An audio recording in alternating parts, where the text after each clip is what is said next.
a decade and a total of 32 fights, but Roy Nelson finally reached the championship rounds on Saturday. Nelson hadn't gone longer than 15 minutes in any of his prior fights. Unfortunately for Big Country, the majority of Saturday's 25 minutes were spent getting outworked by former UFC heavyweight champion Josh Barnett. It wasn't for lack of trying, though. Barnett, 37, showed a fluid attack against Nelson. He used slick combo punching, a calculated body attack and his time-tested dirty boxing to pepper the Las Vegas native to a 50-45, 48-47, 48-47 unanimous decision. "Pro wrestling is strong, isn't it?" quipped the part-time pro wrestler through a translator.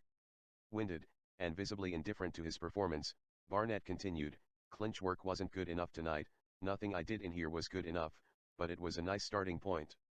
Most would disagree with Barnett, as the 50-45 scorecard was much more indicative of the overall performance than the 248-47s.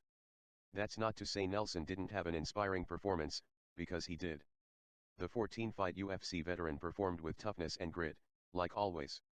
He clipped Barnett with an uppercut here, and a loopy hook there, but, like always, the later rounds saw him winded, and he relied on trying to land one big punch.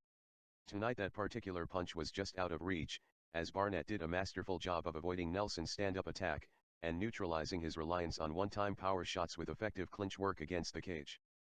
Flurries were abundant, as both Nelson and Barnett exchanged power shots at various points throughout the 5 rounds. Nelson even managed 2 takedowns on the wrestling expert early in the first round, in what was definitely a surprise. After the fight, Barnett motioned for Nelson to join him in his post-fight interview, and lauded the hefty slugger for his willingness to always entertain.